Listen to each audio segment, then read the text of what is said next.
हिंदी में यूपीएससी की तैयारी से संबंधित प्रोग्राम्स को देखने के लिए सब्सक्राइब करें स्टडी IQ-IAS हिंदी। नमस्कार। जैसा कि आप जानते हैं कि हम लोग यूपीएससी मेंस के आंसर राइटिंग श्रृंखला को पिछले 10 वर्षों के पेपर के हिसाब से कर रहे हैं। पेपर 3 में जो इंडियन इकोनॉमी का पोर्शन है उस पर हम लोग चर्चा कर रहे हैं और पिछले लेक्चर में हमने 2 टॉपिक्स लिए थे, जिसमें जो दूसरा टॉपिक था वो था विकास संबंधी अवधारणाओं का। इन विकास संबंधी अवधारणाओं के प्रश्नों में 3 प्रश्न हम लोगों ने पिछले वीडियो में कर लिए थे। इसके आगे के जो प्रश्न हैं उन पर आज हम चर्चा करेंगे। प्रश्नों की उत्तर लेखन शैली और उसे लिखने के तरीकों को मैं आपको स्पष्ट तौर पर डिटेल में बताता हूं, और उसके साथ साथ हम ये प्रयास करते हैं कि आप पूरे प्रश्न को बेहतर तरीके से समझ सकें, जिससे आवश्यकता पड़ने पर आप उसकी फ्रेमिंग स्वयं भी कर सकें। तो अगर हम देखें तो पिछले 10 वर्षों में आप पिछले वीडियो में आप देख चुके हैं कि लगभग 3 प्रश्न जो हमने लिए वो लगातार आए हुए प्रश्न थे, और इसके साथ साथ अगर हम देखें तो 2019, 2017, 2017, 2016, 2015, 2016 यानी कि लगभग हर साल इस विकास संबंधी अवधारणाओं से प्रश्न आए हुए हैं। तो इस टॉपिक का महत्व अब आपकी समझ में आ गया होगा कि इस टॉपिक से रिलेटेड चीज़ों को आपको बहुत बेहतर तरीके से करना है, क्योंकि पिछले 10 सालों में 9 बार इसके प्रश्न लगातार आ चुके हैं। तो आप इस भाग पर अपना ध्यान जरूर केंद्रित कीजिएगा, और इसके महत्व को समझते हुए हम इसके एक एक प्रश्न पर चर्चा प्रारंभ करते हैं। इसके पहले के आए हुए प्रश्न यानी कि 2019 के बाद के आए हुए प्रश्नों पर चर्चा हम लोगों ने पिछले वीडियो में की हुई है। तो प्रारंभ करते हैं। आज पहला प्रश्न यह है कि यह तर्क दिया जाता है कि समावेशी समृद्धि की रणनीति का आशय एक साथ समावेशिता और धारणीयता के उद्देश्यों को प्राप्त किया जाना है। इस कथन पर टिप्पणी कीजिए। देखिए, प्रश्न यह जानना चाहता है कि जो समावेशी समृद्धि है, जो इंक्लूसिव ग्रोथ है, उसमें इंक्लूसिवनेस और सस्टेनेबिलिटी, समावेशिता और धारणीयता दोनों होनी चाहिए। केवल हम समावेशी विकास नहीं कर सकते। अगर हम समावेशी समृद्धि करना चाहते हैं तो उसमें धारणीयता का तत्व अवश्य होना चाहिए। इसी नजरिए से यह प्रश्न पूछा गया है। आपको इस प्रश्न का उत्तर देते समय सबसे पहले प्रयास यह करना है कि समावेशी विकास क्या होता है, उस पर आप एक डेफिनेशन दीजिए। जैसा कि पिछले वीडियो में भी हमने आपको एक परिभाषा दी थी, OECD की परिभाषा। उसके बाद आप ये बताइए कि जो समावेशी समृद्धि है उसमें समावेशिता का क्या क्या रोल है और धारणीयता का क्या क्या रोल है, क्या महत्व है, और इन दोनों को अलग अलग चर्चा करते हुए फिर आप बताइए कि इसको किस प्रकार से समावेशी करके, किस प्रकार से इन दोनों को इंक्लूड करके हम समावेशी विकास की प्राप्ति कर सकते हैं। यह आप अपने निष्कर्ष में बताएंगे।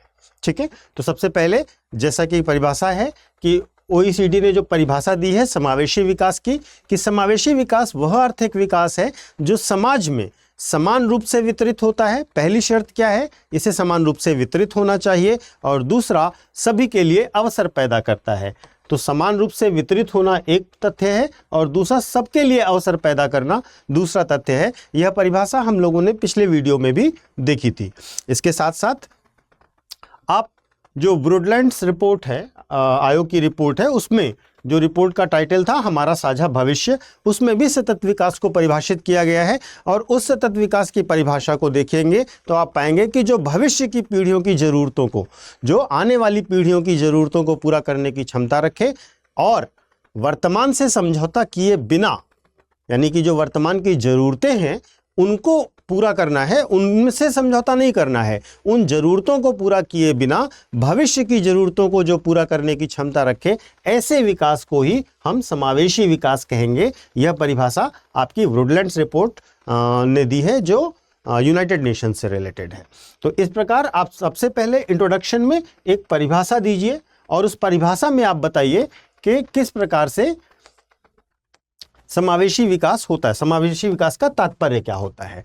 तो आप इसको और आगे बढ़ाते हुए बताएं कि जो समावेशी विकास है उसके अंतर्गत क्या क्या होता है। उसके अंतर्गत सभी वर्गों को लाभ मिलेगा, गरीबी जो है उसका निवारण होगा, गरीबी की संख्या में कमी आएगी और जो भविष्य में हमारी आने वाली पीढ़ियां हैं उनके लिए सभी प्रकार की सुविधाएं उत्पन्न होंगी और साथ ही साथ जो रोजगार के अवसर हैं वो पैदा किए जाएंगे, तभी यह विकास समावेशी होगा।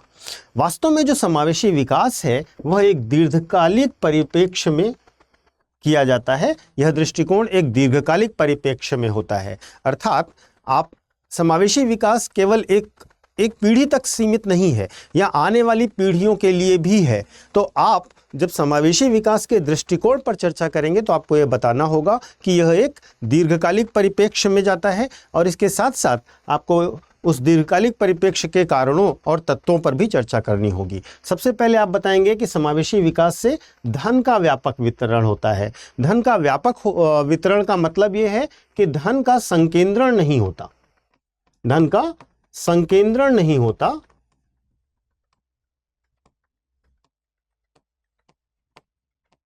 बल्कि इसका वितरण होता है समाज के प्रत्येक वर्ग में, बल्कि इसका वितरण होता है समाज के प्रत्येक वर्ग में।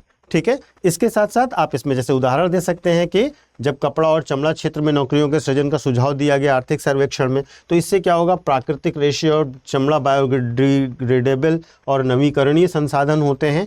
इससे क्या होगा, इससे हमें अगली पीढ़ियों में जो हमें बायोडिग्रेडेबल अगर हम उद्योग में लोगों को रोजगार देंगे तो निश्चित तौर पर आगे आने वाली पीढ़ियों के लिए संकट उत्पन्न नहीं होगा और साथ ही साथ वर्तमान में हम उन लोगों को भी रोजगार दे पाएंगे जो अभी रोजगार से युक्त नहीं है। इसके साथ साथ जो समावेशी विकास होगा उसके अंतर्गत मजबूत नींव रखी जाएगी। जो मजबूत नींव समावेशी विकास की होगी वो निश्चित तौर पर समाज के हर वर्ग तक संसाधनों की पहुंच को पहले सुनिश्चित करेगी। इसमें आप उदाहरण दे सकते हैं जनधन योजना का, जिसके अंतर्गत क्या किया गया कि सभी तक जो पिछड़े हैं, जो गांवों में हैं, जिन तक अवेयरनेस नहीं पहुंची, जिन तक बैंकिंग सेवाएं नहीं पहुंची, उन सबको बैंकिंग और वित्तीय क्षेत्र में सम्मिलित किया गया। और इससे क्या होगा, एक वित्तीय चक्र चलेगा जो संधारणीय विकास और सतत विकास के लिए महत्वपूर्ण भूमिका निभाएगा। और इसके साथ साथ यह भी ध्यान देना होता है कि जो अर्थव्यवस्था में अप्स एंड डाउन्स होते हैं, जो अर्थव्यवस्था में गतिविधियां होती हैं, जो आर्थिक साइकिल होता है, उससे जो झटके उत्पन्न होते हैं वो धीरे धीरे एब्जॉर्ब करने की क्षमता और उनमें झेलने की क्षमता अर्थव्यवस्था में उत्पन्न की जाए और इससे जो विकास है वो दीर्घावधि में टिकाऊ बन जाता है। संधारणीय विकास और समावेशी विकास के अंतर्गत बहुत महत्वपूर्ण पहलू पर्यावरणीय स्थिरता भी है। हमें पर्यावरण का डिग्रेडेशन भी रोकना पड़ेगा, पर्यावरण में क्षरण को भी रोकना पड़ेगा। और पर्यावरण में क्षरण को रोकने के लिए जैसे आप इसमें मिशन लाइफ का एग्जाम्पल ले सकते हैं और बता सकते हैं कि इस प्रकार से हम अब विकास और जीवन शैली को अपनाएं जिससे हमारी पर्यावरणीय स्थिरता बनी रहे। इसके बाद अब आप बताइए कि समावेशी विकास की अवधारणा में समावेशिता और स्थिरता दोनों ही एक दूसरे से जुड़ी हुई हैं। स्थिरता का मतलब है इस पीढ़ी के लिए हमें स्थिर विकास चाहिए, आगे बढ़ना है और साथ ही साथ समावेशी भी करना है जिससे हम सबको साथ में लेकर के चल सकें। ये सतत विकास लक्ष्यों का एक महत्वपूर्ण हिस्सा है। समावेशी विकास नीतियों का उद्देश्य यह सुनिश्चित करके समावेशिता को बढ़ावा देना है कि आर्थिक विकास का लाभ समाज के सभी सदस्यों को मिले, साथ ही साथ यह भी सुनिश्चित करना है कि आर्थिक विकास पर्यावरण की दृष्टि से टिकाऊ हो जिससे आगे आने वाली पीढ़ियों के लिए भी पर्याप्त अवसर और संसाधन उपलब्ध रहें।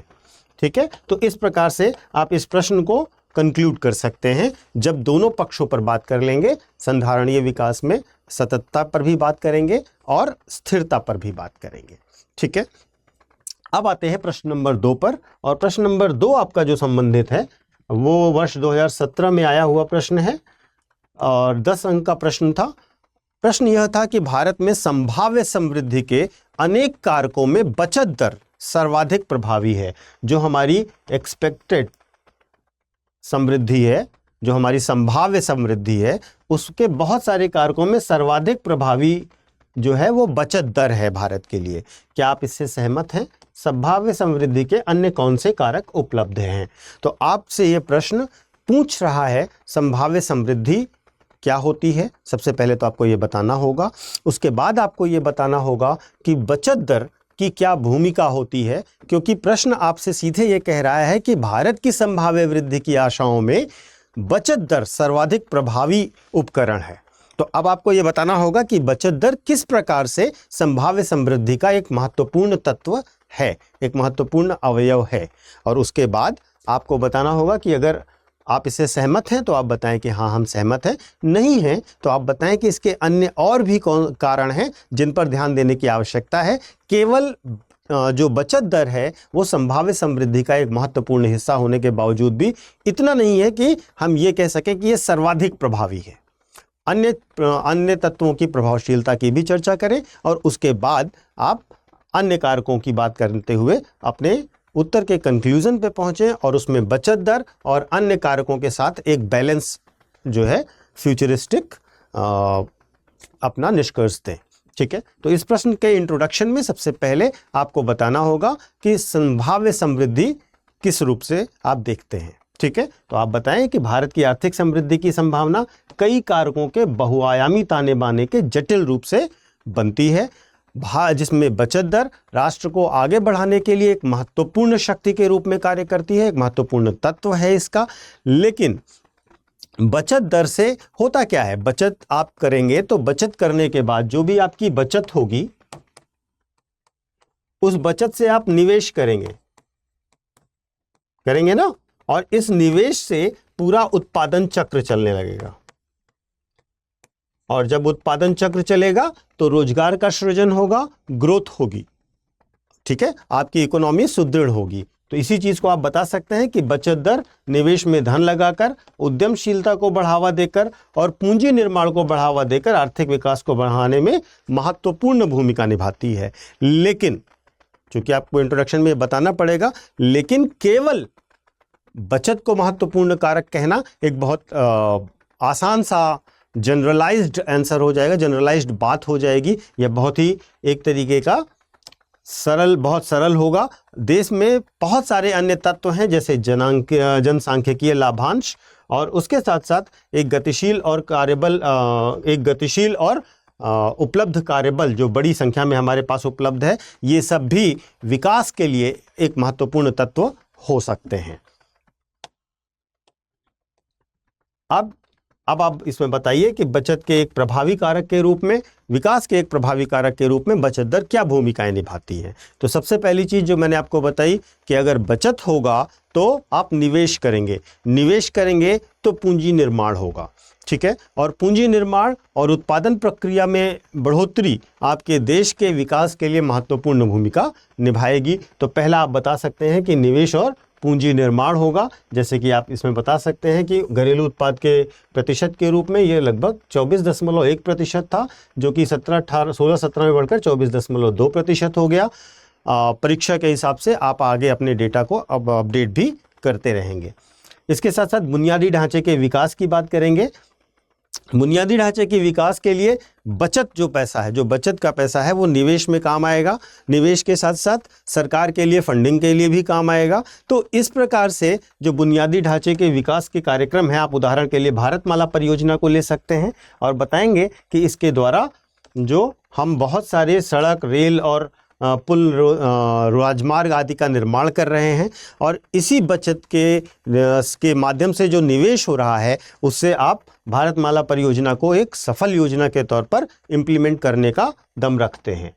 इसके साथ साथ आप अन्य भी लाभ बता सकते हैं, जैसे कि सरकारी व्यय का वित्त पोषण होगा, यानी कि जब आप बचत करेंगे, निवेश करेंगे तो सरकार के लिए जो फंडिंग है वो आसान हो जाएगी अपनी उन योजनाओं को चलाने के लिए जिन योजनाओं के लिए सरकार ने अपना बजट बनाया है, जिनके लिए हम कल्याणकारी राज्य की अवधारणा रखते हैं। इसके साथ साथ आप विनिर्माण और उद्योग को भी बढ़ावा मिलेगा इसमें, यानी कि मैन्युफैक्चरिंग सेक्टर बढ़ेगा, इंडस्ट्री बढ़ेगी। जैसे मैंने आपको बताया कि जब आप बचत कर रहे हैं तो वो निश्चित तौर पर निवेश के तौर पर कन्वर्ट होगी। बचत का एक बड़ा भाग निवेश होगा जो प्रोडक्शन साइकिल बढ़ाएगा। ये बात मैंने आपको शुरू में बताई और इसी चीज़ को आप आगे बढ़ाएंगे और इसमें आप एग्जाम्पल दे सकते हैं जिस प्रकार से मेक इन इंडिया के द्वारा बहुत तेज़ी से विनिर्माण उद्योग में मदद मिली है। इसके साथ साथ जब आप एक बचत बड़े पैमाने पर रखते हैं तो उस बचत का एक सिंपल और आसान तरीका, जिन्हें अर्थशास्त्र नहीं भी पता है वो समझ सकते हैं कि उससे आपकी आर्थिक स्थिरता आती है।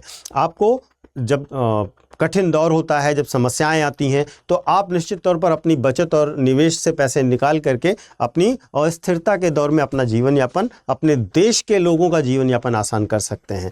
तो इस प्रकार से ये आप आर्थिक स्थिरता के तत्व को शामिल करेंगे। इसके साथ साथ जब बचत ज़्यादा होगी तो वित्तीय परिसंपत्तियों का निर्माण होगा, निवेश ज़्यादा बढ़ेगा, समाज के विभिन्न वर्गों का वित्तीय समावेशन की संभावना बढ़ जाएगी। आप इसमें जनधन योजना को ऐड कर सकते हैं। उदाहरण के तौर पर जनधन योजना की भी बात इसमें कर सकते हैं। इसके साथ साथ बाह्य व्यापार को संतुलित करना। देखिए, भारत में जो करंट अकाउंट डेफिसिट है, जो चालू खाते का डेफिसिट है, घाटा है, उसमें एक बहुत बड़ा कारण है बाह्य व्यापार, जिसमें हम बहुत सारी चीज़ें इंपोर्ट तो करते हैं लेकिन हमारा एक्सपोर्ट कम पड़ जाता है। अब अगर हम एक अच्छी बचत कर पाते हैं तो हमारे पास भुगतान करने के लिए अपनी करेंसी से कन्वर्जन का आसानी होगा, तो बाह्य व्यापार को संतुलित कर पाएंगे। पहला तरीका ये है। इसके साथ साथ दूसरा तरीका ये है कि आप जब निवेश कर रहे हैं तो निश्चित तौर पर आप प्रोडक्शन प्रोसेस को बढ़ा रहे हैं, और आपके यहाँ जब उत्पादन ज़्यादा पैमाने पर होगा तो आपको बाहर से चीज़ें मंगाने की आवश्यकता कम पड़ेगी, और जब आप बाहर से चीज़ें कम मंगाएंगे तो आपका जो विदेशी व्यापार है वो संतुलित हो जाएगा। तो बचत का यह फायदा भी आपको दीर्घकाल में देखने को मिलेगा। लेकिन जैसा कि मैंने कहा कि केवल बचत ही एक महत्वपूर्ण कारक नहीं हो सकती है, इसके साथ साथ अन्य कारक भी महत्वपूर्ण हैं जो कि विकास की आवश्यकताओं के लिए महत्वपूर्ण भूमिका निभाते हैं, जिसमें सबसे महत्वपूर्ण है मानव पूंजी निर्माण। देखिए, भारत में बहुत बड़ी जनसंख्या है और जनसंख्या में एक बहुत बड़ा युवा वर्ग है। अगर हम निवेश करते हैं मानव पूंजी निर्माण में और देश में बेहतर मानव पूंजी निर्माण होता है तो वह हमारी नई उत्पादक शक्ति को बनाएगा। और इसके लिए जैसे आप उदाहरण ले सकते हैं, जैसे भारत सरकार ने स्टार्टअप इंडिया, स्किल इंडिया, ये सारी चीज़ें क्यों शुरू करी? ये सारी चीज़ें इसीलिए शुरू करी कि जो हमारा मानव पूंजी विकास है वो हो सके, और इससे हम अपनी उत्पादन चक्र और जो इनकम का चक्र है उसे लोगों के लिए बढ़ा सकें। ठीक है। और इसके साथ साथ देखिए, जैसे कि नए नए माहौल तैयार हो रहे हैं, नए नए इंडस्ट्री का सेक्टर बन रहा है, अलग अलग क्षेत्रों में नवाचार हो रहा है, स्टार्टअप इंडिया शुरू हो रहा है। तो इन सब चीज़ों से फ़ायदा क्या हो रहा है? आप देखिए, नए नए स्टार्टअप आपको देखेंगे प्रोमिनेंटली जो परफॉर्म कर रहे हैं। तो इन सब चीज़ों से क्या हो रहा है कि हमारी ग्रोथ की जो नीड है वो पूरी हो रही है ना। तो इसमें आप इन सब चीज़ों को शामिल कीजिए कि मानव पूंजी का निर्माण भी एक महत्वपूर्ण फैक्टर होगा अगर आप विकास की गति की बात करते हैं। दूसरा, तकनीकी उन्नति और डिजिटलीकरण। ठीक है। अब वृद्धि को हासिल करने के लिए जो आज के समय में सबसे ज़्यादा ज़रूरी है वो है तकनीकी उन्नति और डिजिटलीकरण। लोगों को डिजिटल शिक्षा देना, लोगों को डिजिटल वर्ल्ड में इंक्लूड कराना, ये एक महत्वपूर्ण आवश्यकता है वर्तमान समाज की। इसमें और इससे विकास की गति को बहुत तेज़ी से आगे बढ़ाने में मदद मिलेगी। जैसे अगर आप देख रहे होंगे, इस समय जो ऑनलाइन पेमेंट है वो बहुत तेज़ी से भारत में बढ़ा है, और इसका फ़ायदा पूरी दुनिया ने देखा है कि भारत को किस प्रकार से मिल रहा है। तो उसको आप प्रधानमंत्री जनधन योजना की बात कर सकते हैं, इसमें आप जैम ट्रिनिटी की बात कर सकते हैं, जनधन, आधार और मोबाइल। ठीक है। इस जैम ट्रिनिटी से क्या हुआ? सभी लोग टेक्निकल जो वेब है उससे जुड़े, और इसके साथ साथ उनका फाइनेंशियल इंक्लूजन हुआ। जब आपका जनधन खाता है, आपके पास आधार है और आपके पास मोबाइल है, अब आप पूरी तकनीकी वर्ल्ड से जुड़ गए और पूरे तरीके से आपको वित्तीय सुविधा बिना किसी लैप्स और लूपहोल के मिल रही है। तो ये एक महत्वपूर्ण चीज़ है जहाँ पर आपके लिए तकनीकी उन्नति और डिजिटलीकरण बहुत ज़्यादा हेल्पफुल होगी आपको, यदि भविष्य में अपनी वृद्धि को बढ़ाना है और बनाए रखना है। इसके साथ साथ सरकारी नीतिगत पहले हैं, जिसमें सरकार ने कुछ ऐसे काम किए हैं जिसकी वजह से हमने देखा कि भारत की अर्थव्यवस्था पर बहुत ही सकारात्मक प्रभाव पड़ा, जिसमें सबसे महत्वपूर्ण है जीएसटी, जो इनडायरेक्ट टैक्सेस को मर्ज करके अप्रत्यक्ष करों को विलय करके जो जीएसटी वस्तु एवं सेवा कर को प्रारंभ किया गया और लागू किया गया, इससे पूरी इनडायरेक्ट टैक्स व्यवस्था एक सुव्यवस्थित ढांचे में बदली, टैक्स आसान हुए। और अगर आप देखें लास्ट के 2 साल से आप अगर डेटा देखें तो जीएसटी कलेक्शन रिकॉर्ड लेवल पर बढ़ता जा रहा है। तो इससे भी विकास की, जब सरकार की आय बढ़ेगी तो सरकार बेहतर निवेश कर सकती है अपनी अलग अलग योजनाओं में। तो इससे भी जो विकास की गति है उसे प्रोत्साहन मिलेगा। इसके साथ साथ एफडीआई, भारत में तेज़ी से एफडीआई बढ़ा है और अलग अलग क्षेत्रों में, बेसिकली आईटी और इंफ्रास्ट्रक्चर के क्षेत्रों में आप देखेंगे तो एफडीआई की ग्रोथ बहुत अच्छी है। तो जब प्रत्यक्ष विदेशी निवेश होता है, हमारा उत्पादन चक्र तेज़ी से आगे बढ़ता है, तो वह भी विकास के लिए एक महत्वपूर्ण भूमिका निभाता है। इसके साथ साथ अगर हम देखें तो अगला पहलू जो महत्वपूर्ण रूप से काम करता है वो है हमारे विकास के लिए कृषि उत्पादकता और ग्रामीण विकास। अगर आप पिछले 10 साल से देखेंगे तो सरकार ने ग्रामीण क्षेत्रों में जो विकास के लिए जितनी अवसंरचनात्मक आवश्यकताएं हैं उन पर बहुत भारी निवेश किया है।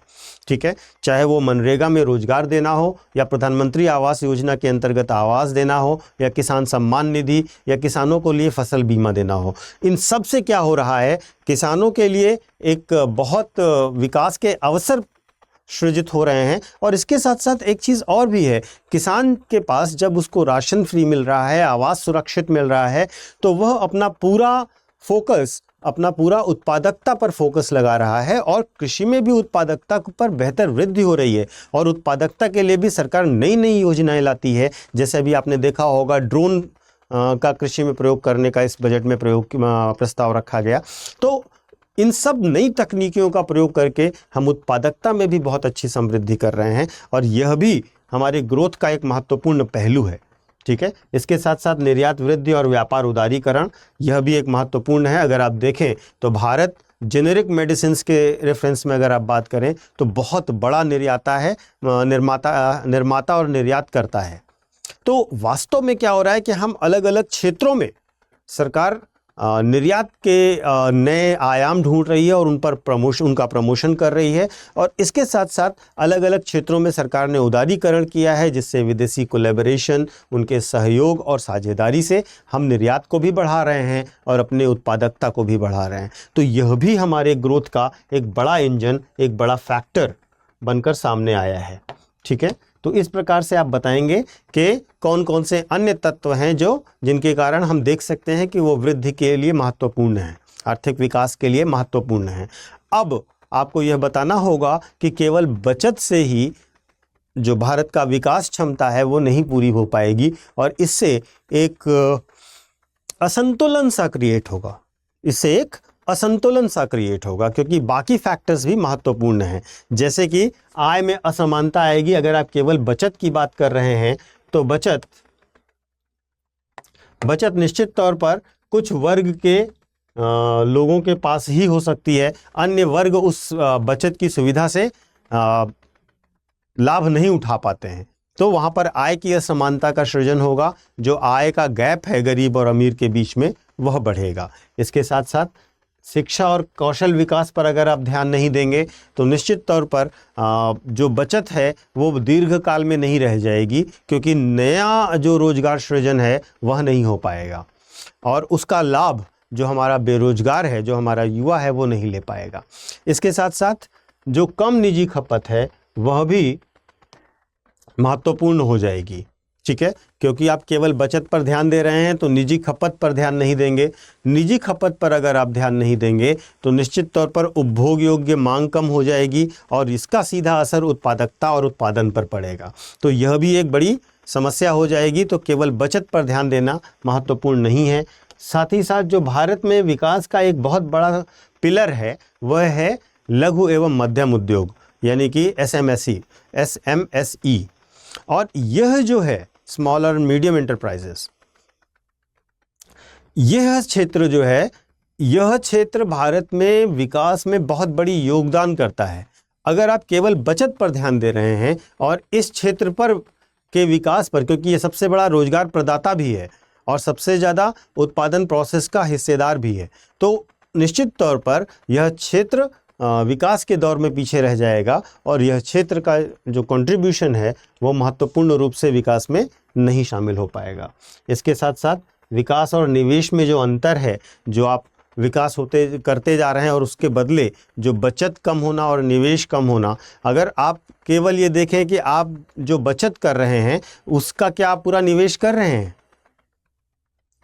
ठीक है, तो वास्तव में यहाँ पर विकास नहीं, यहाँ पर बचत होना चाहिए। बचत और निवेश में अंतर भी होता है। व्यक्ति सभी बचतों का निवेश नहीं करता। भारत में ज़्यादातर बचतें व्यक्ति अपने पास या अन्य किसी फॉर्म में जैसे गोल्ड आदि के फॉर्म में रखता है। तो हम अगर केवल बचत पर ध्यान दे रहे हैं तो उसको निवेश में कन्वर्ट करवाना भी एक बड़ी चुनौती होगी।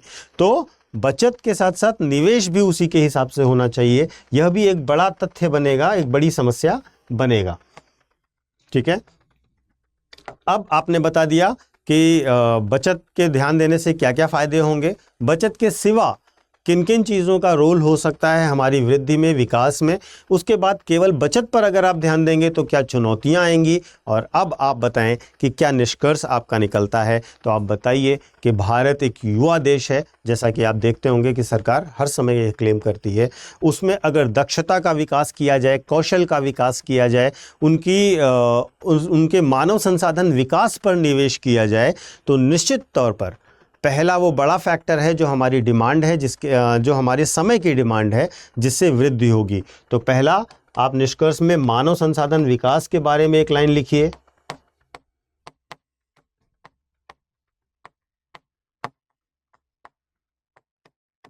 मानव संसाधन विकास पर एक लाइन लिखिए। उसके बाद आप बताइए कि जो ईज ऑफ डूइंग बिजनेस है वह और अच्छा होना चाहिए, उसमें आपको और बेहतर परफॉर्म करना होगा अगर आपको ग्रोथ करनी है। क्योंकि हम अलग अलग आयात, निर्यात, उत्पादन के बजाय सिंपली एक कंसोलिडेटेड शब्द का इस्तेमाल करें कि जो व्यापार की सुगमता है, व्यापार की सुगमता पर आप दूसरी लाइन लिखें कि व्यापार की सुगमता आपको बढ़ानी होगी, जिससे व्यापार, निवेश और उत्पादन सब में वृद्धि होगी। इसके साथ साथ वैदेशिक क्षेत्र, आयात, निर्यात, इन सब पर ध्यान देना पड़ेगा। हालांकि इन सब के साथ साथ अब आप लास्ट लाइन में क्या बताएंगे, इन सब के साथ साथ बचत का एक महत्वपूर्ण रोल भारतीय अर्थव्यवस्था में निश्चित तौर पर है, और भारतीय अर्थव्यवस्था में बचत को प्रोत्साहित करने के लिए भी सरकार को प्रयास लगातार करते रहने होंगे। तो इन सब के साथ आप एक बचत वाली लाइन भी जोड़ दीजिए। तो अब आपका जो निष्कर्ष है वो पूरे तरीके से संतुलित हो जाएगा और एक बेहतर निष्कर्ष बन जाएगा, ठीक है। और इसमें आप लास्ट में ये भी बता सकते हैं कि भारत को $5 ट्रिलियन इकोनॉमी बनाने का जो लक्ष्य है वह अभी भारत प्राप्त कर सकता है। तो एक फैक्चुअल इंफॉर्मेशन के साथ आप अपने इस निष्कर्ष को दे सकते हैं, ठीक है। इसके बाद हम अगला प्रश्न लेते हैं। अगला प्रश्न जो आपका है वह है समावेशी समृद्धि के प्रमुख अभिलक्षण क्या हैं। समावेशी समृद्धि के प्रमुख अभिलक्षण क्या हैं, आपको अभिलक्षण बताने हैं। क्या भारत इस प्रकार के समृद्धि प्रक्रम का अनुभव करता है, मतलब क्या भारत में समावेशी समृद्धि आपको दिखाई देती है या नहीं दिखाई देती है, इसका विश्लेषण कीजिए और समावेशी समृद्धि हेतु उपाय सुझाइए, ठीक है। तो अब देखिए इस प्रश्न के 3 भाग हैं, ठीक है। पहला भाग आपको केवल और केवल फीचर्स बताने हैं, अभिलक्षण बताने हैं समावेशी समृद्धि के बारे में। इसके साथ साथ आपको बताना है कि क्या भारत में ऐसा हो रहा है, ये दूसरा पार्ट है, ठीक है। और तीसरा पार्ट, और इस दूसरे पार्ट का आपको विश्लेषण करना है, ये ध्यान रखिएगा, इस दूसरे पार्ट का विश्लेषण करना है। देखिए मेंस के आंसर में क्या टर्म इस्तेमाल किया गया, क्या कीवर्ड इस्तेमाल किया गया, उस पर ध्यान देना ज़रूरी है। आपको एनालाइज करना है, क्रिटिकली एनालाइज करना है या आपको कमेंट करना है, आपके लिए हर एक शब्द का एक क्लियर मीनिंग है। तो यहाँ पर आपको इस वाली घटना का, क्या समृद्धि के प्रक्रम का भारत अनुभव कर रहा है या नहीं, इसका विश्लेषण करना है, ठीक है। और इसके बाद आपको उपाय सुझाने हैं। तो ये 3 पार्ट हो गए आपके प्रश्न के। तो वास्तव में समावेशी विकास और समावेशी समृद्धि की बात हो रही है, तो सिंपली वही आपके पास एक परिभाषा है। देखिए हर बार प्रश्न एक ही आ रहा है ना, तो अगर आपने एक कॉमन परिभाषा या 2 परिभाषा एक ही टॉपिक पे तैयार कर रखी है तो उस परिभाषा को आप यूज़ करिए, क्योंकि प्रश्न तो एक ही आना है। ये तो हर साल का जब हम रिपीटेड कर रहे हैं तब आपको वही चीज़ बार बार दिख रही है, ठीक है। और इससे आपके दिमाग में ये क्लियर हो जाएगा कि आप अगर कुछ बेसिक से टेम्पलेट इंट्रोडक्शन और कंक्लूजन के बना लेंगे उस टॉपिक से रिलेटेड, तो उसी टेम्पलेट को आप कभी भी आगे आने वाले प्रश्नों में इस्तेमाल कर सकते हैं। तो मेरा सुझाव तो यह है कि सबसे पहले, जैसे आप विकास वाली बात कर रहे हैं, विकास के प्रक्रियाओं की बात कर रहे हैं, तो सबसे पहले आप क्या करिए कि विकास से संबंधित 2-3 टेम्पलेट बना लीजिए इंट्रोडक्शन की और कंक्लूजन की। बस उसी को आप बार बार देखिए और जब भी प्रश्न आएगा तो उसी के इर्द गिर्द आएगा। आपको 1-2 परिभाषा, 1-2 डेटा सेम रहेंगे, बाकी आपको 1-2 लाइन चेंज करनी होगी। इतना ही आपको इंट्रोडक्शन में करना होता है। तो इस तरीके से आप बहुत अच्छा कर पाएंगे और आसान होगा, क्योंकि जब आप फ्रेमिंग कर रहे होंगे, जब बाकी लोग फ्रेमिंग कर रहे होंगे, तो आप बस केवल अपना टेम्पलेट यूज़ कर रहे होंगे, उठा के लिख रहे होंगे, आपको सोचना नहीं है अब, ठीक है। इससे हम समय भी बचा पाएंगे और अपनी मेन बॉडी, आंसर की जो मेन बॉडी है उसमें थोड़े से प्रयोगात्मक भी हो सकेंगे, ठीक है। तो आप सिंपली बताइए OECD ने क्या परिभाषा दी है समावेशी विकास की, जैसा कि हमने आपको 2-3 बार बता रखा है, ठीक है। अब उसके बाद चूंकि अभिलक्षण पर बात हो रही है, भारत पर बात हो रही है, तो आप बताइए कि जब भी किसी देश के आर्थिक विकास से आबादी के सभी वर्गों को लाभ मिलता है, गरीबी कम होती है और सभी के लिए रोजगार के अवसर प्रदान होते हैं, तभी ऐसे विकास को हम समावेशी विकास कहते हैं। सिंपल, गरीबी कम हो, रोजगार का सृजन हो, आर्थिक तौर पर लोग सुदृढ़ हो, तभी हम मानेंगे कि वहां पर समावेशी विकास हो रहा है। इसके बाद समावेशी विकास की मुख्य विशेषताएं क्या हो सकती हैं? सबसे पहले, समावेशी विकास अगर होगा तो वहाँ की जो जनता है, जो युवा है, जो वहाँ का कार्यशील जनसंख्या है, उसमें कार्यशील जनसंख्या में कौशल विकास होगा। कार्यशील जनसंख्या में कौशल विकास की घटना होगी और यह कौशल लोगों को अगले रोजगार के लिए तैयार करेगा। दूसरा, समावेशी विकास तभी हो सकता है जब वित्तीय समावेशन हो, जैसा कि मैंने अभी आपको समझाया भी था कि वित्तीय समावेशन से ही समाज के हर वर्ग को लाभ पहुंच सकता है। जब निचले वर्ग के लोगों ने जनधन खाता खुलवाया, यहां पर आप जनधन खाते का एग्जाम्पल ले सकते हैं,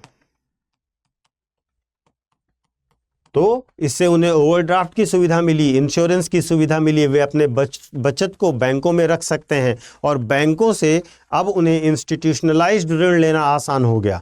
तो निश्चित तौर पर तकनीक, जो वित्तीय समावेशन हुआ, इससे उनकी विकास की गति बढ़ी, उनकी विकास की संभावनाएं बढ़ी और जब वो वर्ग भी विकास की दौड़ में और विकास की संभावनाओं में शामिल हो जाएगा, तभी हम इसको समावेशी विकास कहेंगे। इसके साथ समावेशी विकास के लिए टेक्नोलॉजिकल अपग्रेडेशन भी ज़रूरी है, तकनीकी उन्नति भी ज़रूरी है। आप देखिए, जैसे आप इसमें भारत नेट और पंचायत में जब भारत सरकार इंफॉर्मेशन टेक्नोलॉजी और वाईफाई पहुंचाने की बात करती है, तो निश्चित तौर पर उन लोगों को तकनीकी तौर पर सुदृढ़ करने की बात करती है। जब वे तकनीकी तौर पर सुदृढ़ होंगे तो इन्फॉर्मेशंस होंगी उनके पास, अल्टरनेटिव्स होंगे, विकल्प होंगे और वे अपनी सूचनाओं का बेहतर प्रसंस्करण करके आधुनिक तकनीकियों के माध्यम से अपने कार्यों में ज़्यादा बेहतर परफॉर्म कर सकेंगे, ठीक है। और इसके साथ साथ तीसरा बहुत महत्वपूर्ण है, चौथा महत्वपूर्ण अंग है समावेशी विकास का, सामाजिक विकास। सामाजिक विकास का तात्पर्य है समाज के हर वर्ग तक विकास का लाभ पहुँचे और वे उससे फलीभूत होकर, वे विकास के परिणाम फलीभूत होकर के उनके जीवन स्तर को बेहतर करें। तो समाज के हर वर्ग में, हर अंश में, हर जगह पर विकास का लाभ पहुंचना चाहिए, तभी सामाजिक विकास होगा। और जब इस तरीके से विकास होगा कि समाज के हर वर्ग तक लाभ पहुंच रहा है, तो ही तो उसे हम समावेशी विकास मानेंगे। तो समावेशी विकास की विशेषताओं में आप इसे सम्मिलित अवश्य करेंगे। अब प्रश्न का दूसरा भाग यह है कि क्या भारत समावेशी विकास की प्रक्रिया का अनुभव कर रहा है या नहीं कर रहा है?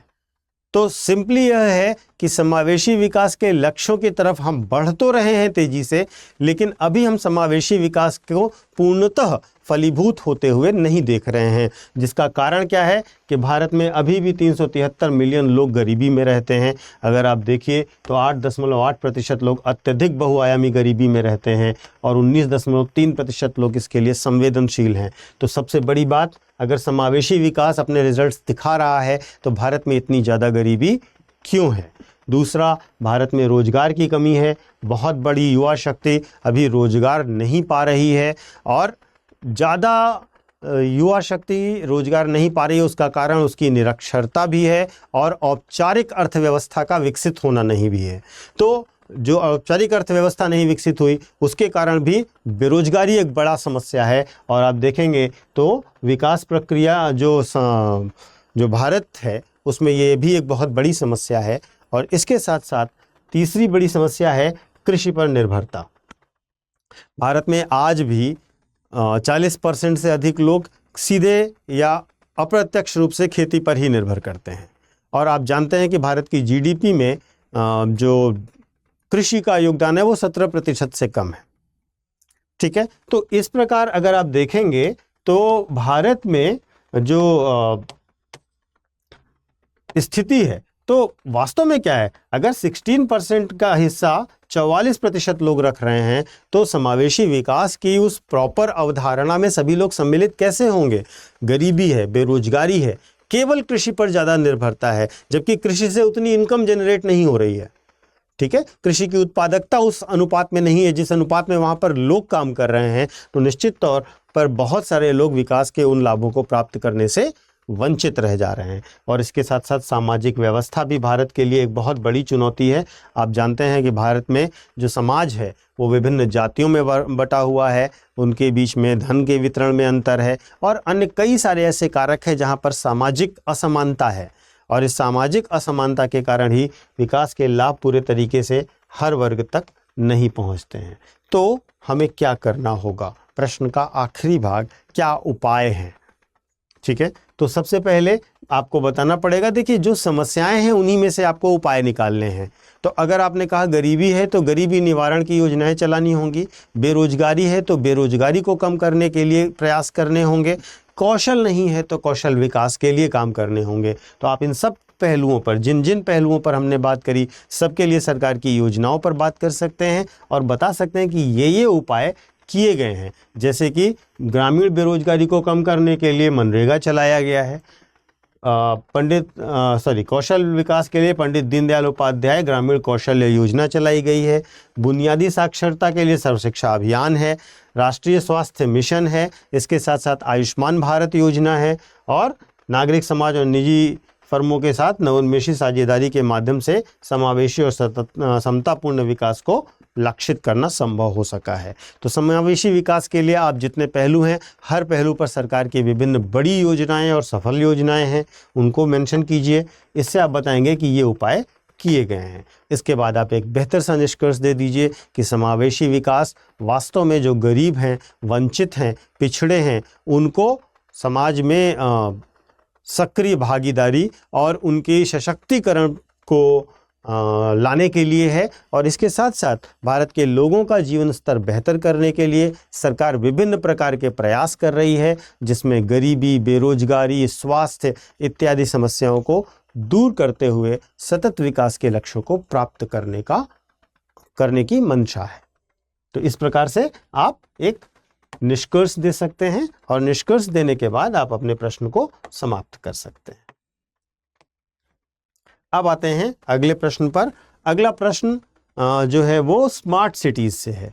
ठीक है, और ये प्रश्न आया है आपका 2014 में, 200 शब्द का था, 12.5 नंबर का था। तो स्मार्ट शहर से क्या तात्पर्य है? प्रश्न का पहला भाग क्या है? स्मार्ट शहर से क्या तात्पर्य है? भारत में शहरी विकास में इनकी प्रासंगिकता का परीक्षण कीजिए। क्या रेलेवेंस है, क्या ये प्रासंगिक हैं या नहीं है? और इसके साथ साथ ग्रामीण तथा शहरी भेदभाव में क्या इससे बढ़ोतरी होगी? क्या इससे ग्रामीण और शहरों के बीच में भेदभाव बढ़ेगा? ठीक है, PUAR और RBAN मिशन के संदर्भ में स्मार्ट गांव के संबंध में तर्क दीजिए।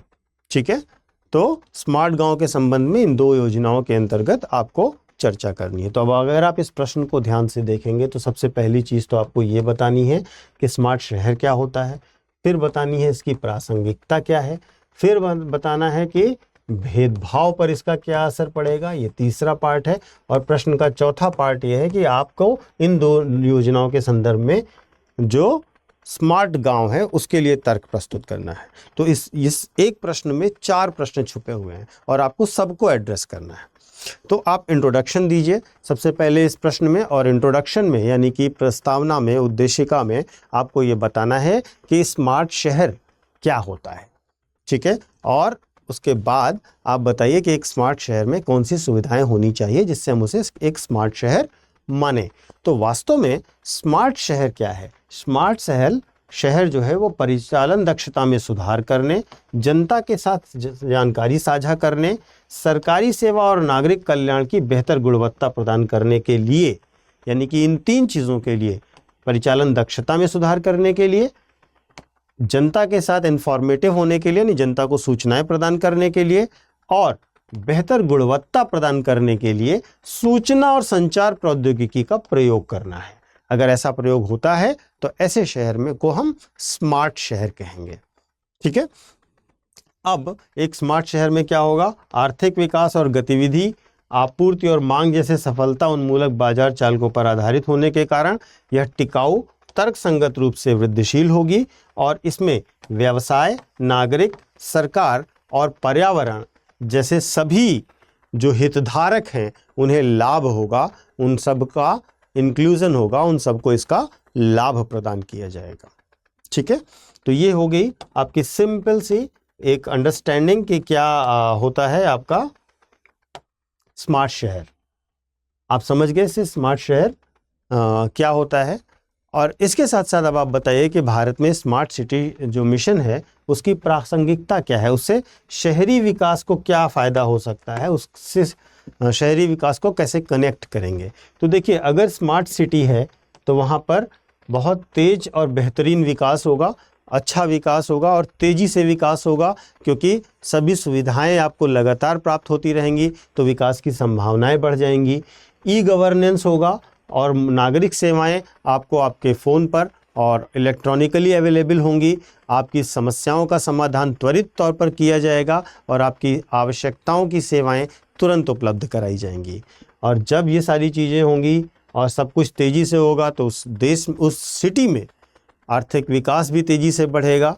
और आर्थिक विकास तभी बढ़ेगा जब इंफ्रास्ट्रक्चर डेवलप होगा। देखिए, बहुत सिंपल सी बात है ना, विकास तभी हो सकता है जब इंफ्रास्ट्रक्चर डेवलप हो। और इंफ्रास्ट्रक्चर यानी कि अवसंरचनात्मक विकास अगर हमारा इंफॉर्मेशन टेक्नोलॉजी के साथ साथ हो रहा है तो वो भविष्य की आगे की सारी संभावनाओं को भी कैटर करेगा, उसे भी फुलफिल करेगा, उसे भी पूर्ण करेगा, ठीक है। इसके साथ साथ जो अवशिष्ट प्रबंधन है, अपशिष्ट प्रबंधन वास्तव में भारतीय शहरों की सबसे बड़ी समस्या है, ठीक है। जो हमारे यहाँ कूड़ा निस्तारण है, जो हमारा वेस्ट है, जो इलेक्ट्रॉनिक वेस्ट है, उसका मैनेजमेंट अच्छा नहीं होता और ये एक बहुत बड़ी समस्या बनती जा रही है हर बड़े शहर की।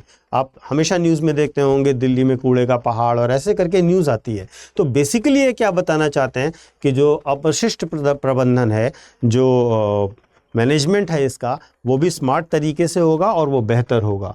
इसके साथ साथ स्वास्थ्य के लिए स्मार्ट सुविधाएं मिलेंगी, तो शहरों में ये सुविधाएं भी रहेंगी। इससे स्मार्ट सिटी मिशन जो है वो शहर को और तेज़ी से आगे बढ़ाएगा।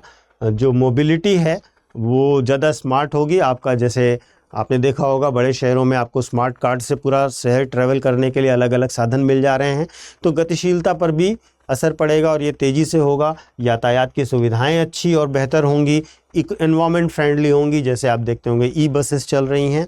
और इसके साथ साथ सकल घरेलू उत्पाद में हिस्सेदारी बढ़ेगी, उस शहर से उत्पादन की संभावनाएं बढ़ेंगी। पर्यावरण संबंधी चिंताओं को भी दूर करने में आसानी होगी, क्योंकि जब जैसे मैंने आपको उदाहरण दिया मेट्रो चल रही है, ई बस चल रही है, तो ये एनवायरनमेंट फ्रेंडली हैं और ये किसी भी तरीके से पर्यावरण को नहीं क्षति पहुंचाती है। इसके साथ साथ अब आपने बता दिया कि किस प्रकार से शहरी क्षेत्रों में जो स्मार्ट सिटीज़ है वो किस प्रकार से हेल्पफुल होगा। अब आप इसके साथ साथ बताइए कि ग्रामीण क्षेत्रों में जो स्मार्ट गांव का है उससे क्या मतलब, उसको कैसे हम कनेक्ट करते हैं। तो देखिए, शहरी क्षेत्रों में अधिक विकास, शहरी क्षेत्रों में अधिक विकास और ग्रामीण क्षेत्रों में कम जोर ने क्या किया है, ग्रामीण शहरी अंतर को बढ़ा दिया है। ये प्रश्न की लाइन थी ना कि क्या दोनों में ग्रामीण शहरों का अंतर बढ़ा है कि नहीं, तो आप बताएं। चूंकि आप शहरों पर ज़्यादा ध्यान दे रहे थे तो गांव और शहर में अंतर बढ़ा है, और इस संदर्भ में श्यामा प्रसाद मुखर्जी रू अर्बन मिशन के तहत स्मार्ट गांवों की अवधारणा को बहुआयामी दृष्टिकोण के साथ ग्रामीण विकास पर ध्यान केंद्रित करेगी। जो रू अर्बन मिशन को लेकर के प्रश्न में था, आप यहाँ पर क्लियर कर रहे हैं कि इससे आप क्या करेंगे कि स्मार्ट गांव की अवधारणा को बढ़ाएंगे और विकास के मानकों को सुनिश्चित करने के लिए स्मार्ट गांवों की अवधारणा के कई घटक शामिल किए गए हैं इसमें, जैसे कौशल विकास प्रशिक्षण, कृषि प्रसंस्करण, भंडारण और गोदाम की सुविधाएं, डिजिटल साक्षरता, स्वच्छता, पाइप से जलापूर्ति के प्रावधान, ठोस तथा तरल अवशिष्ट प्रबंधन। अब देखिए ये वही चीज़ें हैं जो स्मार्ट सिटीज़ में शहरों में दी जानी है। तो उसी के साथ साथ हम गांवों में भी ऐसी योजना लाए हैं रू अर्बन मिशन के तहत, जिसके अंतर्गत जो फूड प्रोसेसिंग है, स्टोरेज है, स्किल डेवलपमेंट है, डिजिटल लिटरेसी है, इन सबको ग्रामीण क्षेत्रों में दिए जाने का प्रावधान किया गया है। तो इस प्रकार से आप इस प्रश्न को कंक्लूड कर देते हैं, जब आप बता देते हैं कि यह निश्चित तौर पर गांवों से भी जुड़ेगा और गांवों को भी इसका लाभ प्राप्त होगा। इसके बाद हम बात करते हैं वर्ष 2016 में आए हुए प्रश्न की। भारतीय संदर्भ में समावेशी विकास में निहित चुनौतियों, जिसमें लापरवाह और बेकार जनशक्ति शामिल है, पर टिप्पणी कीजिए। इन चुनौतियों का सामना करने के उपाय सुझाइए। ठीक है, तो इस प्रश्न में यह कहा गया है कि जो समावेशी विकास की चुनौतियां हैं, उन चुनौतियों में सबसे महत्वपूर्ण रूप से क्या शामिल है? लापरवाह और बेकार जनशक्ति, जो भारत की बात कर रहे हैं, भारतीय संदर्भ में ले रहे हैं। ठीक है, तो आपको इन चुनौतियों को सामना करने के लिए उपाय बताने हैं। तो सबसे पहले तो आपको बताना है कि समावेशी विकास की चुनौतियां क्या क्या हैं, और उनमें से इस वाली चुनौती जो हमारी जनशक्ति की चुनौती है, जो हमारी जनशक्ति वास्तव में उतनी प्रोडक्टिव नहीं है। बेकार कहने का मतलब अनप्रोडक्टिव।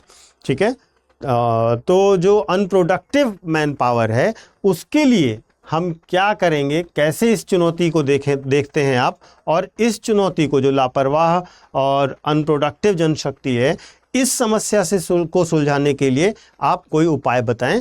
आप क्या उपाय बता सकते हैं? तो पहले इस पार्ट को देखिए और उसके बाद आप उपाय के पार्ट को देखिए। ठीक है, तो समावेशी विकास में बेसिकली इस प्रश्न को दो भागों में समझिएगा। पहले भाग में आपको यह बताना है कि समावेशी विकास में जो जनशक्ति का पार्ट है, जिसे हम लापरवाह और बेकार जनशक्ति कह रहे हैं, उसकी क्या क्या चुनौतियां, उसके कारण क्या क्या चुनौतियां हमारी अर्थव्यवस्था में आ रही हैं, हमारे समावेशी विकास में आ रही हैं। ये पहला पार्ट। दूसरा पार्ट क्या है कि इन चुनौतियां, ये जो चुनौतियां आपने लिखी हैं, इन चुनौतियों का सामना करने के लिए आपके पास क्या क्या उपाय हैं वो बताने हैं। ठीक है, तो सबसे पहले आप इस प्रश्न में देखिए, ये प्रश्न एक समस्या के संबंध में पूछा गया है, तो आप अपने इंट्रोडक्शन को उसी समस्या के संबंध में ही फ्रेम आउट करिए। ठीक है, तो आप बताइए कि भारत में जो समावेशी विकास की स्थिति है, सरकार के बेहतर प्रयासों के बावजूद भी वह पूरी नहीं हो पाई है, वो अभी भी बहुत अच्छे से काम नहीं कर पाई, उसके अच्छे रिजल्ट्स नहीं आए हैं। ठीक है, तो हुआ क्या है कि 1991 के बाद भारत में न केवल समृद्धि में वृद्धि हुई है, बल्कि असमानताएं भी बढ़ी हैं। ठीक है, और असमानताएं तेज भी हुई हैं। ठीक है, आय का गैप बढ़ा है लोगों के बीच में, रोजगार की संभावनाएं कम हुई हैं। तो ये एक समस्या ये है कि पहले से अच्छी तरह से विकसित और समृद्ध क्षेत्रों में और अधिक विकास हुआ है, जबकि अच्छी तरह से विकसित और समृद्ध क्षेत्रों ने विदेशी निवेश भी आकर्षित किया है और तेजी से आगे बढ़ भी रहे हैं। जबकि जो पिछड़े क्षेत्र थे, वहाँ पर विकास की वह गति नहीं देखने को मिली है, विकास को उतनी तेजी से नहीं परिणाम में लाया जा सका है। तो यह जो गैप है, ये निश्चित तौर पर एक बड़ा भारतीय विकास के जो समग्रता है उसके संबंध में चुनौती के तौर पर सामने आता है। अब समावेशी विकास की प्रमुख चुनौतियां अगर हम देखें, तो समावेशी विकास की प्रमुख चुनौतियां क्या क्या हो सकती हैं? सबसे पहले आपका लो ह्यूमन डेवलपमेंट है और गरीबी है। गरीबी के कारण मानव विकास नहीं होगा, ये तो तय है, आपने गरीबी के साथ साथ इसे देखा और पढ़ा है। ठीक है, तो गरीबी और निम्न मानव विकास पहली चुनौती है। बेरोजगारी यानी कि रोजगार के अवसरों का अभाव दूसरी बड़ी चुनौती है। तीसरा, शिक्षा और कौशल विकास का अभाव यह तीसरी बड़ी चुनौती है। इसके साथ साथ जो हमारे यहाँ इंफ्रास्ट्रक्चरल डेवलपमेंट है, जो सामाजिक इंफ्रास्ट्रक्चर है और जो भौतिक फिजिकल इंफ्रास्ट्रक्चर है, जो भौतिक इंफ्रास्ट्रक्चर है, उस ढांचे में भी विकास अच्छे से नहीं हुआ है, उसका भी अभाव है, उसकी स्थापना भी ठीक से नहीं हो सकी है। इसके साथ साथ शासन में कमी, शासन की कमी मतलब जो आप गुड गवर्नेंस की बात करते हैं वो बेहतर नहीं हुआ है, और स्पेशली उसे हम पिछड़े क्षेत्रों में उतना बेहतर तो नहीं पाते हैं। और इसके साथ साथ एक बहुत बड़ी चुनौती है जो छिपी हुई बेरोजगारी भारतीय कृषि में पाई जाती है। आप जानते हैं भारतीय कृषि की एक विशेषता, एक विशेष लक्षण के तौर पर हम छिपी हुई बेरोजगारी को देखते हैं।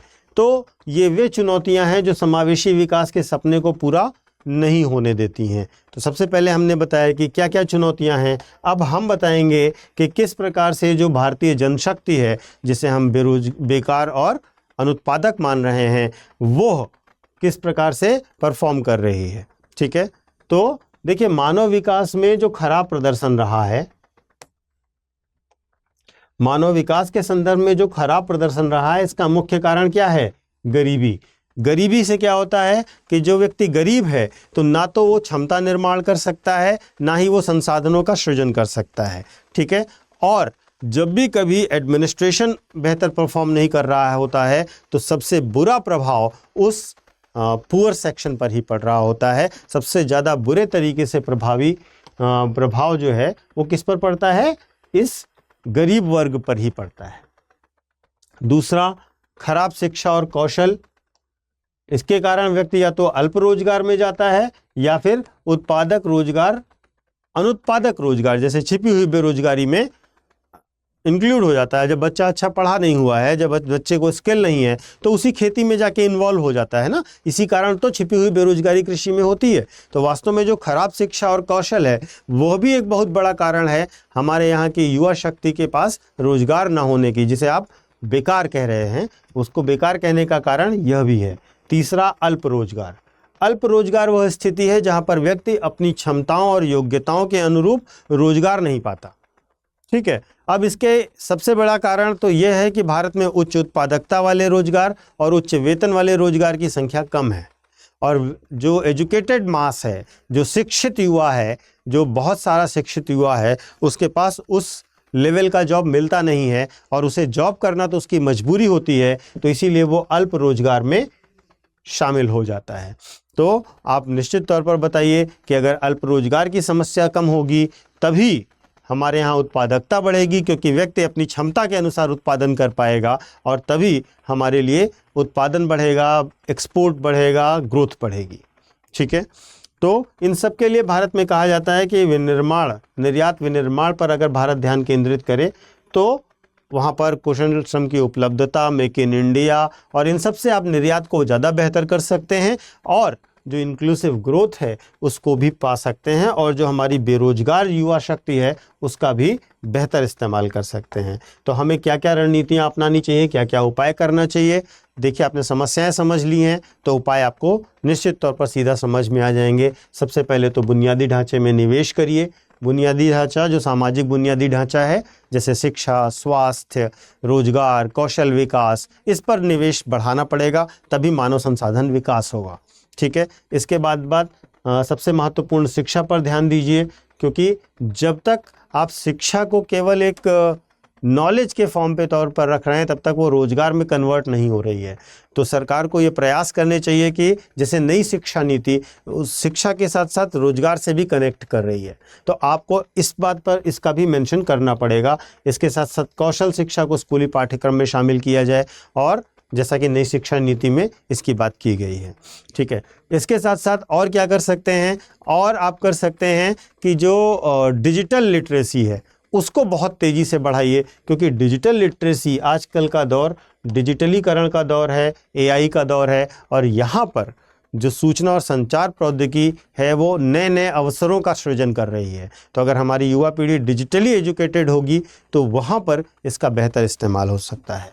इसके साथ साथ डिजिटल इंडिया, स्किल इंडिया, शिक्षा का अधिकार, सार्वभौमिक स्वास्थ्य सेवा योजना जैसे कई सरकारी कार्यक्रम मानव पूंजी की गुणवत्ता के निर्माण के लिए सही दिशा में उठाए गए कदम प्रतीत होते हैं। आप इस तरीके से एक जनरलाइज्ड बात कह सकते हैं अपने मेन बॉडी के अंत में। इसके बाद आप निष्कर्ष पर आ जाएंगे और निष्कर्ष में आप सबसे पहले प्रश्न से कनेक्ट करते हुए बताएंगे कि वास्तव में जो हमारी युवा बेरोजगारी और जो जिसे हम लापरवाह और अनुत्पादक जनशक्ति कह रहे हैं, वह भारत की विकास की जो संभावित क्षमता है उसके लिए एक चुनौतीपूर्ण कार्य है कि उन संभावनाओं को कैसे कन्वर्ट किया जाए।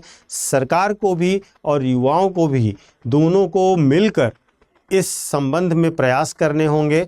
युवाओं को भी जागरूक होना होगा और कार्य के प्रति अपनी क्षमताओं का विकास करना होगा, और सरकार को भी ऐसी योजनाएं और जानकारियां समाज के हर वर्ग तक पहुंचानी होंगी। तो इस प्रकार आप इसे कंक्लूड कर सकते हैं। ठीक है, इसके बाद अगले प्रश्न पर आते हैं, और अगला प्रश्न यह है कि हाल के समय में भारत में आर्थिक समृद्धि की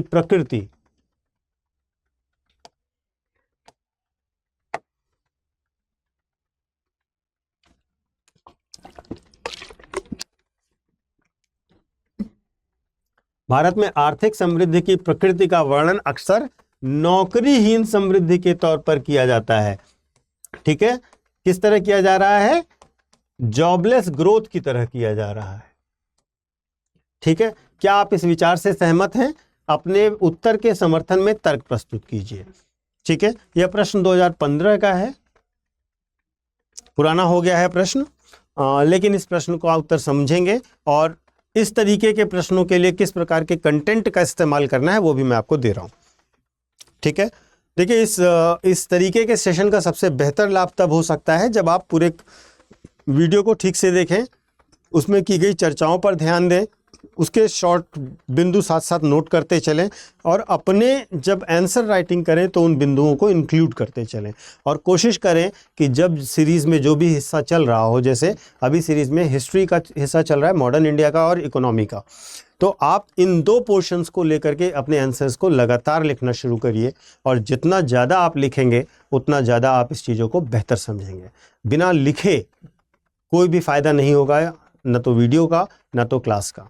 तो आप अब प्रश्नों का उत्तर लिखना शुरू कीजिए। आपके साथ साथ टीचर जो है अपने टॉपिक्स ले रहा है और उन टॉपिक्स के सारे आए हुए क्वेश्चंस को कवर कर रहा है, तो आप भी उन्हीं टॉपिक्स के सारे क्वेश्चंस को करिए जो आपके PYQ में आए हैं, जो आपके पास प्रैक्टिस सेट में हैं, जो आपको भविष्य में आने की संभावना वाले प्रश्न सजेस्ट किए जा रहे हैं, उन सभी एरियाज़ को कवर करते चलिए, तो आपको इसका फ़ायदा बहुत अच्छे से मिलेगा। ठीक है, तो अब आपको इस प्रश्न में क्या बताना है कि आर्थिक समृद्धि की प्रकृति का वर्णन हम कैसे कर रहे हैं? नौकरीहीन समृद्धि के तौर पर किया जा रहा है कि हमारे यहाँ नौकरी विहीन समृद्धि हो रही है, नौकरी विहीन विकास हो रहा है। और क्या आप इससे सहमत हैं? आपको अपने उत्तर के पक्ष में तर्क देना है। तो सबसे पहले एक जनरलाइज्ड बात यह की जा रही है कि भारत में जॉबलेस ग्रोथ है, नौकरी विहीन समृद्धि है। ठीक है, तो नौकरी विहीन समृद्धि को आप सबसे पहले समझाइए कि होता क्या है इंट्रोडक्शन में। तो आपको सिंपली ये बात शब्द से ही समझ आ रही होगी कि जब अर्थव्यवस्था में उत्पादन और रोजगार बढ़ता जाता है, ठीक है, जब अर्थव्यवस्था में उत्पादन बढ़ता जाता है, ग्रोथ बढ़ती जाती है और उसके अनुपात में रोजगार सृजन नहीं होता, तो ऐसी स्थिति को हम नौकरी विहीन समृद्धि कहते हैं। क्योंकि समृद्धि तो हो रही है अर्थशास्त्र में, GDP तो लगातार बढ़ रही है, लेकिन नौकरी नहीं बढ़ रही, जॉब की अपॉर्चुनिटी नहीं बढ़ रही है, जॉब क्रिएशन नहीं हो रहा है। तो ऐसी स्थिति को हम क्या कहते हैं? जॉबलेस ग्रोथ कहते हैं। ठीक है, जब अर्थव्यवस्था में उत्पादन का स्तर रोजगार के अवसरों के आनुपातिक वृद्धि के जैसे नहीं बढ़ता, उसके बिना बढ़ता है, तब हम कहते हैं कि जॉबलेस ग्रोथ है। जब ऐसा कब होता है? जब अपेक्षाकृत बड़ी संख्या में लोगों को अपनी नौकरी खो दी है और आगामी सुधार बेरोजगारों, कम रोजगार वाले और पहली बार के कार्यबल के प्रवेश करने वाले लोगों को शामिल करने के लिए अपर्याप्त हैं। ठीक है, जो वर्तमान स्थिति है, कब होगा ऐसी स्थिति? जब जो भी होने जा रहा है उन सब ग्रोथ से, सुधारों से न बेरोजगारों की स्थिति पर, न कम रोजगार की स्थिति पर, और ना ही जो पहली बार कार्यबल में शामिल हुए हैं उनकी स्थिति पर बहुत बड़ा प्रभाव पड़ने वाला है और उन्हें रोजगार मिलने वाला है। तो निश्चित तौर पर इसे जॉबलेस ग्रोथ की तरह शो करते हैं। इसके साथ आप डेटा का प्रयोग कर सकते हैं कि भारत में पिछले समय में कैसी वृद्धि रही और कैसा विकास रहा। अब भारत में बेरोजगारी वृद्धि के कारकों पर देखिए, ठीक है। क्यों जॉबलेस ग्रोथ में जॉबलेस क्यों रहे हम, ग्रोथ क्यों हुई वो एक अलग पहलू, लेकिन जॉबलेस क्यों रहे उसको पहले समझना पड़ेगा। तो जॉबलेस हम ग्रोथ के बावजूद भी क्यों रहे, पहला कारण ये है कि अनौपचारिक क्षेत्र में वृद्धि हुई है, इनफॉर्मल सेक्टर बढ़ा है, और इनफॉर्मल सेक्टर में व्यक्ति बड़े पैमाने पर भारतीय जनसंख्या काम कर रही है, लेकिन इनफॉर्मल सेक्टर में काम करने का बड़ा जो परिणाम है वो क्या है, पहली बात उन्हें रेगुलराइज्ड वेतन नहीं मिल रहा, उनके साथ जो नियम कानून और सामाजिक सुरक्षा की योजना है उनका लाभ उन्हें नहीं मिल पाता, और वे रोजगार के डेटा में भी सम्मिलित पूरी तरीके से नहीं हो पाते। तो भारत में एक बड़े संख्या में अनौपचारिक क्षेत्र है और जिसको हम रेगुलराइज नहीं कर पाए हैं, जिसका हमारे पास सही आंकड़ा नहीं होता, तो यह एक बड़ी समस्या है। दूसरी, मांग और आपूर्ति बेमेल है, ठीक है। तो अगर आप देखें तो जो रोजगार की मांग है वह अलग है और आपूर्ति अलग है, ठीक है। ये बेमेल दो तरीके से है, क्वांटिटी और क्वालिटी, यानी कि यह जो बेमेल होना है यह गुणवत्ता के नज़रिए से भी है और संख्या के नज़रिए से भी है, ठीक है। जैसे अगर हम संख्या के नज़रिए से देखें तो 2005 से 10 के बीच में केवल 1 मिलियन नौकरियां सृजित हुई, जबकि 60 मिलियन लोग बेरोजगार थे। तो अब 60 मिलियन के लिए 1 मिलियन, तो वास्तव में यह संख्या की समस्या है, ठीक है। यह संख्यात्मक बेमेलता है। गुणवत्तात्मक बेमेलता की अगर हम बात करें तो आप देखेंगे कि अभी टेक्नोलॉजी बेस्ड जॉब ज़्यादा हो रहे हैं, सर्विस सेक्टर में जॉब ज़्यादा हो रहे हैं, और हमारी आपूर्ति क्या उस क्षेत्र के लिए है, नहीं है। तो हमारी आपूर्ति, हमारे श्रमबल की आपूर्ति हमारे मांग के हिसाब से नहीं है, यह एक दूसरा बड़ा समस्या है।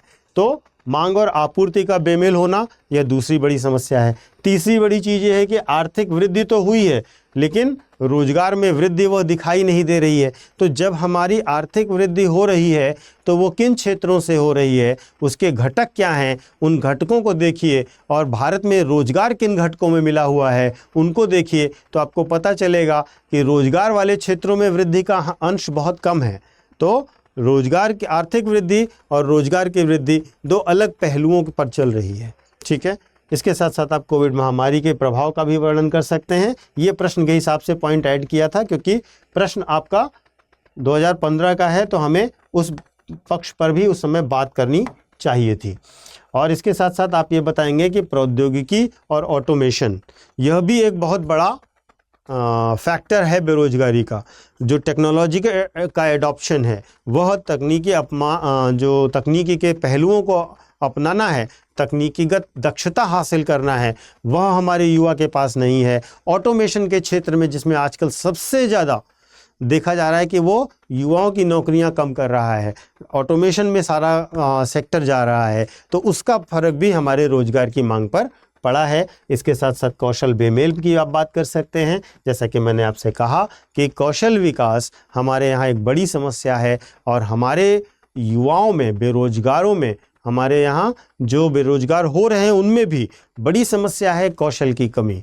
जैसे कौशल की मांग की जा रही है उस तरह का कौशल नहीं है। इसमें आप बता सकते हैं, एक डेटा दे सकते हैं कि स्वचालन के कारण 2030 तक 375 मिलियन श्रमिक कार्यबल की आवश्यकता होगी, जो वैश्विक श्रमबल का 14% है, ठीक है। लेकिन भारत में अगर देखा जाए, इसी आंकड़े के अनुरूप देखा जाए, तो भारत में क्या कहते हैं, 70% इंजीनियरिंग स्नातक जो हैं वो प्रासंगिक कौशल के कमी के कारण, वे प्रासंगिक कौशल की कमी के कारण जॉबलेस हैं। तो अब आप अंदाज़ा लगा सकते हैं कि कौशल की बेमेलता क्या है। ये डेटा AICTE ने दिया है, ठीक है ना, अखिल भारतीय तकनीकी शिक्षा परिषद ने दिया है कि 70% इंजीनियर अभी जो है वो वास्तव में जो रेलेवेंट स्किल है रखते ही नहीं, जिसमें उन्होंने बीटेक किया हुआ है उससे रेलेवेंट स्किल नहीं रखते। तो ऐसे में अब आप देखिए किस प्रकार से कौशल की बेमेलता है, ये शिक्षित कौशल की बात हो रही है, ठीक है। तो आप इस तरीके से बताएंगे। उसके बाद आप बताइए कि भारत में बेरोजगारी वृद्धि की वर्तमान स्थिति क्या है। तो आप बताइए कि सबसे पहले भारत में बेरोजगारी की दर में वृद्धि हुई है, 7 से 8% के आसपास बनी हुई है, ठीक है। और इसके साथ साथ बहुत सारे लोगों ने जब देखा कि नौकरी की संभावनाएं ही नहीं हैं तो उन्होंने नौकरी के क्षेत्र को छोड़ना बेहतर समझा। तो कार्यबल में भी कमी आई है और यह भी एक चिंताजनक विषय है। दूसरा बड़ा तथ्य है कि भारत की श्रम शक्ति में गिरावट आई है कि श्रम शक्ति की भागीदारी दर जो कानूनी आयु में उनके 900 मिलियन भारतीयों में से केवल 40% तक गिर गई है, ठीक है, जो कि 6 साल पहले लगभग 46% थी। तो हमारी श्रम शक्ति जो कंपोनेंट है श्रम शक्ति का, उसमें भी गिरावट आ रही है, ठीक है। इसके साथ साथ जितना AI और 4AI बढ़ रहा है उसका असर भी पड़ रहा है भारत में रोजगार की स्थिति पर। जैसा कि मैंने आपको बताया कि उन तकनीकियों पर और स्वचालित AI संसाधनों पर भारतीयों की दक्षता बहुत अप टू मार्क नहीं है, आवश्यकता अनुसार नहीं है, और इस कारण भी बेरोजगारी बढ़ रही है। इसके साथ साथ कौशल उन्नयन और नौकरी परिवर्तन की बात कर सकते हैं आप कि कौशल उन्नयन और नौकरी परिवर्तन के कारण भी लोगों को नौकरियों की समस्या क्रिएट हो रही है और बेरोजगारी की दर बढ़ रही है। हालांकि कुछ क्षेत्रों पर इसका सकारात्मक प्रभाव AI का देखा गया है, जैसे कि एनालिटिक्स, डेटा एनालिटिक्स के क्षेत्र में, सर्विस सेक्टर के क्षेत्र में, ई-कॉमर्स के क्षेत्र में अगर आप देखें तो बहुत तेज़ी से सकारात्मक बदलाव आए हैं और नए रोजगार कुछ विशिष्ट पेशेवरों के लिए क्रिएट हुए हैं, ठीक है। और इस प्रकार के कार्यों के कारण यह वर्ग नौकरी के प्रति ज़्यादा लाभकारी हुआ है, लेकिन बाकी वर्गों के साथ इतना ज़्यादा सुविधाजनक स्थिति नहीं रही है। इसके साथ साथ सरकार ने इसके लिए क्या क्या किया उसकी भी आप चर्चा कर सकते हैं। प्रधानमंत्री रोजगार प्रोत्साहन योजना के बारे में बता सकते हैं, कौशल विकास, स्टार्टअप इंडिया, अटल इनोवेशन मिशन, भारतीय ग्रामीण आजीविका मिशन, प्रधानमंत्री मुद्रा योजना, औद्योगिक और श्रम सुधार जो न्यू कोड है लेबर लॉ के।